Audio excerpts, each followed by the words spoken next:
Hello everyone, ACS और chemistry सीखे में आप सभी का स्वागत है। तो आज हम बात करेंगे टाइप्स ऑफ हाफ सेल के बारे में। ठीक है, हाफ सेल और फुल सेल क्या होता है, इसका डिफरेंस मैं पीछे एक वीडियो में कवर कर चुका हूं। अगर आपने वो वीडियो नहीं देखी तो पहले मैं उसका डिस्क्रिप्शन में उसका लिंक दे दूँगा, तो आप वो वीडियो देख लेना। तो जैसे कि अगर मान लो, अगर मैं हाफ सेल और फुल सेल के बारे में अगर थोड़ा आपको हिंट दूँ, मान लो कोई सेल है x से x2+, बीच में साल्ट ब्रिज Z2+ से Z। ठीक है, अगर ये पूरे का पूरा सेल क्या है, इसको कहेंगे हम फुल सेल। और अगर मैं किसी एक कंपार्टमेंट की बात करूँ तो क्या होगा, इसका हाफ सेल। ठीक है, इनके बीच में क्या डिफरेंस है, कब सेल हाफ होगा फुल होगा, सब मैं पीछे वीडियो में कवर कर चुका हूँ। तो आज हम इनके टाइप्स के बारे में बात करेंगे कि किस किस टाइप के हाफ सेल होते हैं। ठीक है, तो हमारे पास टोटल 5 तरह के हाफ सेल होते हैं, यानी कि जो कंपार्टमेंट है ये हमारे पास 5 टाइप के होते हैं। हमारे पास टोटल 5 टाइप के हाफ सेल होंगे। वो कौन कौन से होंगे देखते हैं। सबसे पहला होता है मेटल आयन हाफ सेल। ठीक है, इसमें क्या होता है, एक मेटल होता है, साथ में मेटल का आयन प्रेजेंट होगा। सेकंड होता है गैस आयन हाफ सेल। ठीक है, एक मतलब जो मेटल की जगह पे गैस होगी और साथ में आयन्स होंगे, मतलब गैस जो है सॉल्यूशन के साथ टच में होगी। नेक्स्ट होता है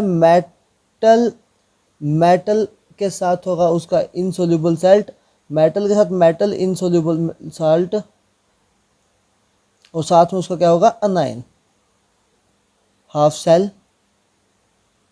ठीक है, और अगर फोर्थ की बात करूँ, फोर्थ कौन सा टाइप का होता है, oxidation reduction half cell. Oxidation reduction half cell, एक मतलब इसमें ऑक्सीडेशन और रिडक्शन रिएक्शन हो रही होंगी। और फिफ्थ टाइप का होता है हमारा कैलोमल हाफ सेल। ठीक है, कैलोमल हाफ सेल। तो ये जो है 5 तरह के हाफ सेल होते हैं। हम जो है इन पांचों के बारे में स्टडी करेंगे, वन बाय वन हम इसके बारे में देखेंगे। अब हम किसी एक हाफ सेल में क्या क्या, इन पांचों में हम क्या क्या स्टडी करेंगे। सबसे पहले हम देखेंगे उसकी फोटो मतलब कि क्या, किस टाइप की रिप्रेजेंटेशन है, किस टाइप का सेल होता है। सेकंड, हम उसके बारे में उसकी सेल रिप्रेजेंटेशन देखेंगे कि अगर मान लो ये सेल है तो उस सेल को हम कैसे रिप्रेजेंट करेंगे। ठीक है, उसके हम सेल रिप्रेजेंटेशन के बारे में देखेंगे। थर्ड, हम देखेंगे उसकी सेल रिएक्शन क्या होगी, जो हाफ रिएक्शन है वो कौन सी होगी। और फोर्थ, उसकी नर्स्ट इक्वेशन। नर्स्ट इक्वेशन क्या होती है, मैंने अभी पीछे ही लास्ट वीडियो ही अपलोड की थी। नर्स्ट इक्वेशन क्या होती है, नर्स्ट इक्वेशन क्या होती है, E of cell is equal to में E not minus 0.0591 by n log concentration of product by concentration of reactant. ये क्या है, नर्स्ट इक्वेशन। कब, व्हेन टेम्परेचर इज 298 केल्विन, जब टेम्परेचर 298 केल्विन है तो ये इक्वेशन कौन सी है, नर्स्ट इक्वेशन। ठीक है, तो हम हर एक हाफ सेल के बारे में, चाहे वो मेटल आयन हाफ सेल हो, गैस आयन हाफ सेल हो, हम इन पांचों हाफ सेल के बारे में ये 4 प्रॉपर्टीज इनकी हम डिस्कस करेंगे। ठीक है, आज की वीडियो में हम बस ये पहली 2 ही डिस्कस करेंगे, मेटल आयन हाफ सेल और गैस आयन हाफ सेल के बारे में डिस्कस करेंगे। और जो नेक्स्ट वीडियो आएगी उसमें मैं बाकी की बची हुई हाफ सेल की जो मतलब टाइप्स हैं उसको डिस्कस करेंगे।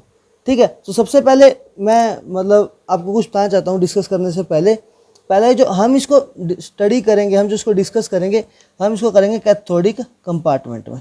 ठीक है, हम इसको कैथोडिक कंपार्टमेंट में डिस्कस करेंगे, यानी कि मैं जो है यहाँ पे रिडक्शन वाला लूँगा, क्योंकि कैथोड में क्या होता है, रिडक्शन। ठीक है, हम इसको लेंगे रिडक्शन के टर्म्स में। कि चलो आइए अब हम देखते हैं हमारा फर्स्ट टाइप का हाफ सेल जो था मेटल आयन हाफ सेल। ठीक है, हम देखते हैं हमारा फर्स्ट वाला मेटल आयन हाफ सेल। तो ये क्या है, हमने अभी कहा कि हम उसको कैथोडिक कंपार्टमेंट में डिस्कस करेंगे। तो ये क्या है, कैथोडिक कंपार्टमेंट है उसका। ठीक है, कैथोडिक कंपार्टमेंट वही होता है जो राइट हैंड साइड पे होता है। तो ये क्या है, कैथोडिक कंपार्टमेंट है। यहाँ पे क्या होगी, कैथोड भी होती है रिडक्शन। तो ये कौन सा है, रिडक्शन, यानी कि जो पोटेंशियल होगा यहाँ पे आरपी की बात कर रहे होंगे। ठीक है, तो इस कंपार्टमेंट है क्या, मान लो मेटल आयन हाफ सेल। मान लो मैं एग्जाम्पल ले लेता हूँ, जिंक आयन का हाफ सेल। ठीक है, मान लो मैं एक एग्जाम्पल लेता हूँ, आप कुछ और का एग्जाम्पल ले सकते हो। आप कॉपर 2 का एग्जाम्पल ले सकते हो, आप सिल्वर Ag+ का एग्जाम्पल ले सकते हो, आप कोई भी एग्जाम्पल ले सकते हो। तो मान लो मैं मान रहा हूँ जिंक 2+ का एग्जाम्पल। तो मेटल आयन हाफ सेल में क्या, जो इलेक्ट्रोड होगी वो किसकी होगी, मेटल की। और जो सोल्यूशन में होगा वो मेटल का आयन होगा, यानी कि सोल्यूशन में मान लो मेरे पास है जिंक सल्फेट। ठीक है, तो इस जिंक सल्फेट में 2 आयन्स होते हैं। ठीक है, एक होता है Zn2 पॉजिटिव और साथ में कौन सा है, SO4 2 नेगेटिव। ठीक है, तो अब देखिए क्या होता है, जो एनोड से इलेक्ट्रॉन आते हैं, एनोड से जो इलेक्ट्रॉन आएंगे वो कैथोड के इलेक्ट्रोड पे आएंगे। ठीक है। और एक कैथोड के इलेक्ट्रॉन में यहाँ पे सॉल्यूशन में इलेक्ट्रोलाइट्स हैं, इलेक्ट्रोलाइट है जिंक +2 और SO4 2- है। तो अब जो इलेक्ट्रॉन आएंगे वो कौन खाएगा, जिंक 2+ खाएगा, SO4 2- खाएगा। आप खुद सोचो, जो इलेक्ट्रॉन आ रहे हैं, इलेक्ट्रॉन आएगा, इलेक्ट्रॉन कौन गेन करेगा, जिसके पास इलेक्ट्रॉन की कमी होगी। अब Zn2+ के पास इलेक्ट्रॉन कमी है, SO4 2- के पास इलेक्ट्रॉन कमी है। तो इसमें हमें पता है जो Zn2+ है, Zn2+ के पास इलेक्ट्रॉन की कमी है, और Zn2+ क्या करेगा, जो यहाँ पे इलेक्ट्रॉन आ रहे हैं इन इलेक्ट्रॉन को खाएगा और साथ में जिंक बनाएगा। ठीक है। SO4 में तो पहले ही माइनस का चार्ज है, नेगेटिव नेगेटिव में रिपल्शन होगी, तो इलेक्ट्रॉन को गेन नहीं करेगा। इलेक्ट्रॉन को गेन कौन करेगा, जो जिस पे इलेक्ट्रॉन की कमी होगी। तो यहाँ पे जिंक 2+ क्या करेगा, इलेक्ट्रॉन को गेन करेगा और साथ में जिंक बनाएगा। ठीक है। कितने इलेक्ट्रॉन गेन करेगा, यहाँ पे 2+ चार्ज है तो 2 इलेक्ट्रॉन को गेन करेगा। तो ये क्या हो गई, सेल रिएक्शन। ये क्या हो गई, सेल की रिएक्शन। ठीक है। तो मैंने आपको कहा था कि हम क्या इसमें क्या क्या डिस्कस करेंगे। हम पहले इसकी फोटो देखेंगे। तो ये है इसकी फोटो, यानी कि किस टाइप की रिप्रेजेंटेशन होती है। तो इसमें क्या, मान लो एक कंपार्टमेंट है, इसमें सोल्यूशन होगा, सोल्यूशन जिंक आयन का होगा, मेटल आयन का होगा, और इलेक्ट्रोड है। तो नेक्स्ट है उसकी रिप्रेजेंटेशन के बारे में। उसको हम रिप्रेजेंट कैसे करेंगे, वो देखो रिप्रेजेंटेशन क्या लिखेंगे, Zn+2। ये किस फेज में है, सोल्यूशन फेज, यानी कि यहाँ पे एक्वस फेज में है। तो ये किस फेज में है, एक्वस फेज में। यहाँ पे आएगा, मैंने आपको कहा था जब आपको मैंने सेल रिप्रेजेंटेशन पढ़ाई थी कि अगर यहाँ पे फेज चेंज है तो यहाँ पे आएगी लाइन और साथ में क्या आएगा, जिंक सॉलिड। तो ये क्या आएगी इसकी रिप्रेजेंटेशन। अब बात करते हैं नॉनस्ट इक्वेशन के बारे में। हमें हर एक सेल के बारे में 4 चीज़ें डिस्कस करनी है ना। अब लास्ट रह गया नॉनस्ट इक्वेशन। ठीक है। नॉनस्ट इक्वेशन क्या होती है, नॉनस्ट इक्वेशन क्या है, E of cell is equals to E0 minus 0.0591 by n log concentration of product by reactant। अगर मैं यहाँ पे सेल रिएक्शन की बात करूँ, सेल रिएक्शन क्या है, ये देखो सेल रिएक्शन है जिंक 2+ से बना जिंक, दो इलेक्ट्रॉन खाएगा तो जिंक बनाएगा। ठीक है। तो यहाँ पे ये क्या है, प्रोडक्ट, और ये क्या है, रिएक्टेंट। अब देखते हैं, मैं लिखता हूँ E of cell is equals to E0 minus 0.0591 by n log concentration of product नहीं, कंसंट्रेशन ऑफ जिंक डिवाइड में कंसंट्रेशन ऑफ जिंक 2+। अब जिंक क्या है, जिंक जो है ये प्योर सॉलिड है। ठीक है। और प्योर सॉलिड की जो कंसंट्रेशन होती है उसको हम कांस्टेंट मानते हैं। ठीक है। मैंने आपको पहले भी एक वीडियो में पढ़ाया था, जब मैंने आपको नॉनस्ट इक्वेशन कराई थी, कि प्योर सॉलिड की जो कंसंट्रेशन है उसको हम कांस्टेंट मानते हैं। और ये जो कंसंट्रेशन है ये ई ऑफ सेल पे इफेक्ट, कुछ भी इफेक्ट नहीं डालेगी। तो इसलिए हम क्या करते हैं, जो इसकी लॉग, कोई भी मान लो मेटल है, कोई भी प्योर मेटल है, उसकी कंसंट्रेशन को हम ले लेते हैं 1।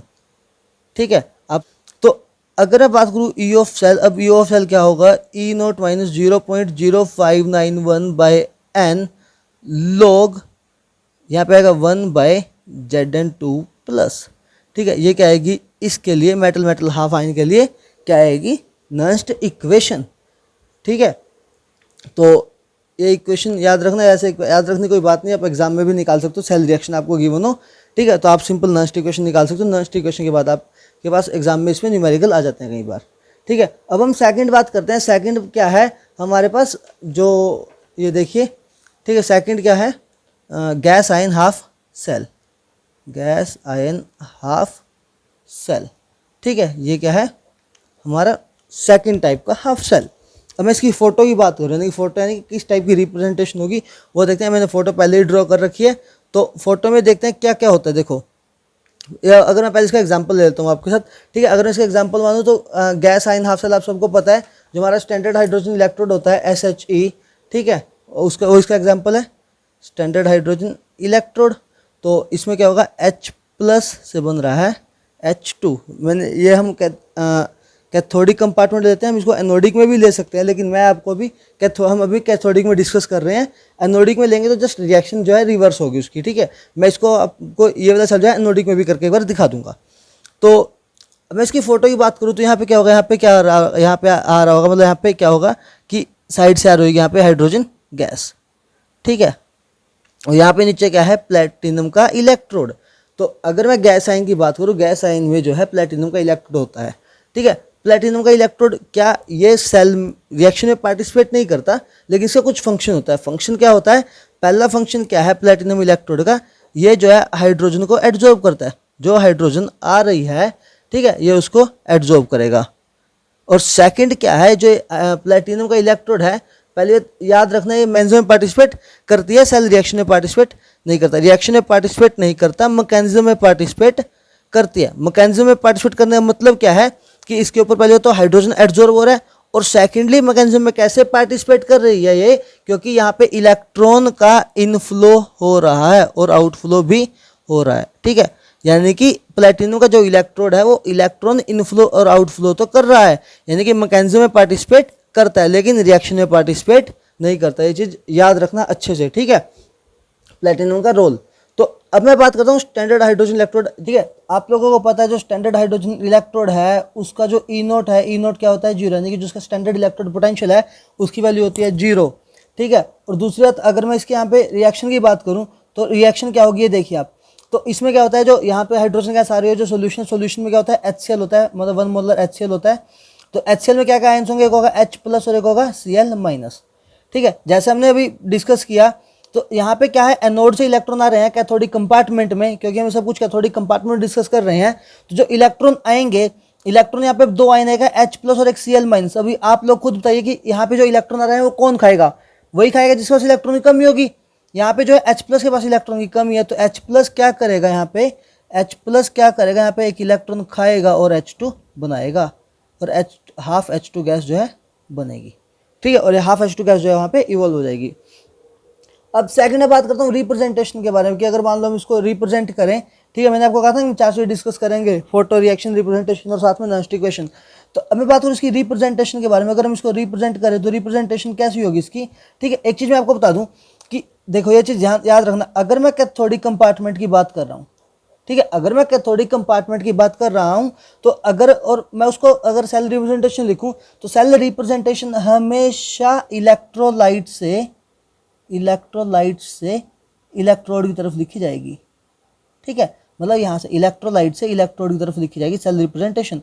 अगर कंपार्टमेंट एनोडिक होगा तो सेल रिप्रेजेंटेशन रिवर्स हो जाएगी। सेल रिप्रेजेंटेशन फिर क्या होगा, इलेक्ट्रोड से इलेक्ट्रोलाइट की तरफ मैं सेल को रिप्रेजेंट करूंगा। तो अभी हम कौन सी बात डिस्कस करते हैं, अभी हम कर रहे हैं अपना कैथोडिक कंपार्टमेंट डिस्कस। तो सेल रिप्रेजेंटेशन क्या होगी, इलेक्ट्रोलाइट से इलेक्ट्रोड की तरफ। यानी कि अगर मैं सेल रिप्रेजेंटेशन की बात करूं, सेल रिप्रेजेंटेशन में इलेक्ट्रोलाइट क्या है, H+ जो है यानी कि एक्वस मीडियम में। ठीक है, फिर यहाँ पे क्या आएगा, हाइड्रोजन गैस, तो फेज चेंज है, तो हाइड्रोजन गैस फेज में। और साथ में यहाँ पे जो इलेक्ट्रॉन का इनफ्लो या आउटफ्लो हो रहा है, मैंने अभी आपको बताया कि वो प्लेटिनम के थ्रू हो रहा है, और प्लेटिनम क्या है, सॉलिड। तो ये जो है इसकी सेल की रिप्रेजेंटेशन है। ठीक है, तो हम गैस आयन हाफ सेल को ऐसे रिप्रेजेंट करते हैं, यहाँ पे साथ में प्लेटिनम भी आएगा, या फिर कोई भी मेटल इलेक्ट्रोड जो जिसकी वजह से हम इलेक्ट्रॉन का इनफ्लो आउटफ्लो देख रहे हैं। ठीक है, और एक चीज, तो अब मैं इसकी बात करूँ नॉन-स्टिक इक्वेशन के बारे में, नेक्स्ट डिस्कस करना था इसका नॉन-स्टिक इक्वेशन। तो आप लोगों को पता है जो नॉन-स्टिक इक्वेशन होती है, नॉन-स्टिक इक्वेशन क्या होती है, E of cell is equal to E0 minus 0.0591 by n log concentration of product by concentration of reactant. लेकिन यहाँ पे गैस है, गैस के केस में हम क्या लेंगे, कंसंट्रेशन लेके लेते हैं प्रेशर ऑफ हाइड्रोजन। ठीक है, यहाँ पे देखो ना हाफ H2 है, तो pressure of hydrogen raise to power 1/2 divide में, यहाँ पे जो H+ है ये एक्वस में है, तो हम क्या लेंगे इसकी कंसंट्रेशन, H+ की कंसंट्रेशन। ठीक है, और ये इक्वेशन कब आएगी, आप लोगों को पता है कब, व्हेन टेम्परेचर इज 298 केल्विन। अगर जब टेम्परेचर 298 केल्विन है तब मैं इस इक्वेशन को लिखेंगे। तो अभी मैंने आपको ऊपर बताया, क्योंकि ये हम स्टैंडर्ड हाइड्रोजन इलेक्ट्रोड पढ़ रहे हैं, तो SH के केस में जो E0 होता है वो क्या होता है, जीरो। जो इलेक्ट्रोड स्टैंडर्ड इलेक्ट्रोड पोटेंशियल की वैल्यू है उसमें क्या होती है, जीरो। अगर प्रेशर 1 एटमॉस्फेरिक हो जाए एंड जो गामा की वैल्यू वो भी 1 हो जाए, ठीक है, तो क्या ये इक्वेशन क्या हो जाएगी, रिड्यूस हो जाएगी। इक्वेशन क्या बनेगी, E of cell is equal हो जाएगा E0 की वैल्यू क्या है, 0 माइनस 0.0591 बाय n क्या है, यहाँ पे देखो एक इलेक्ट्रॉन का फ्लो हो रहा है, तो यहाँ पे n क्या हो जाएगा 1 log। अब प्रेशर जो है 1 की पावर 1/2 क्या हो जाएगा 1। ठीक है, और सिंपल नीचे आ जाएगा HN की कंसंट्रेशन। ठीक है, ये क्या हो जाएगी इक्वेशन। तो इस इक्वेशन कैसे लिखेंगे, E of cell is equal to में 0 तो हो जाएगा, ठीक है, माइनस 0.0591। अब आप लोग देखो, ये बताओ ये क्या है, ये क्या चीज़ है। इस इक्वेशन को हम कैसे, इस टर्म को कैसे लिख सकते हैं, log H+ की पावर -1, यानी कि माइनस log ऑफ HN, जिसको हम क्या कहते हैं PH। ठीक है। तो ये क्या बन जाएगी, E of cell is equal to minus 0.0591 into P H. ये इक्वेशन बन जाएगी कब, ठीक है, व्हेन टेम्परेचर क्या होगा 298 केल्विन। और दूसरा कब, जब हम कौन सा कंपार्टमेंट की बात कर रहे हैं, कैथोडिक कंपार्टमेंट की। यानी कि अगर मैं गैस आयन हाफ सेल की बात करूं, गैस आयन हाफ सेल में जो हमारा ईएमएफ होगा सेल का, वो किस पे डिपेंड करेगा, उसके पीएच पे डिपेंड करेगा, ठीक है। कब, कैथोडिक कंपार्टमेंट। अगर मैं यहाँ पे एनोडिक कंपार्टमेंट की बात करूं, ठीक है, अगर कंपार्टमेंट जो है एनोडिक होता, ठीक है, तो देखते हैं क्या होगा। अगर कंपार्टमेंट एनोडिक होगा तो जो सेल की रिएक्शन है, रिएक्शन चेंज हो जाएगी और रिप्रेजेंटेशन भी चेंज हो जाएगी।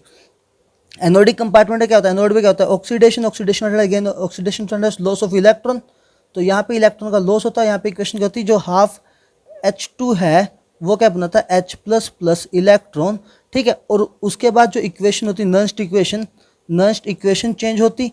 नर्स्ट इक्वेशन क्या बनती है यहाँ पे, E of cell is equal to E not minus 0.0591 by 1 log concentration of H plus divide में प्रेशर ऑफ हाइड्रोजन की पावर 1/2। और इसको अगर सॉल्व करें, इसको सॉल्व करके आता E of cell is equals to में 0.0591 इंटू पी एच, ठीक है। इक्वेशन बनती कब, जब कंपार्टमेंट होता एनोडिक, जब ये होता है एनोडिक कंपार्टमेंट की बात करते हैं, और जब टेम्परेचर क्या होगा 298 केल्विन, ठीक है। तो ये था गैस आयन हाफ सेल के बारे में। नेक्स्ट वीडियो में हम बात करेंगे मेटल, उसका insoluble salt or anion half cell के बारे में, वो जो बहुत ही इंपॉर्टेंट टॉपिक है, ठीक है। तो नेक्स्ट वीडियो में हम सिर्फ एक ही डिस्कस करेंगे, उसके साथ उसके 2-3 क्वेश्चंस करेंगे, और उसके बाद उसे नेक्स्ट वीडियो में बात करेंगे ऑक्सीडेशन रिडक्शन हाफ सेल के बारे में, और उसके बाद जो है हमारा जो 5th सेल है कैलोमर रिएक्टर, उसके बारे में हम डिस्कस करेंगे। Thanks for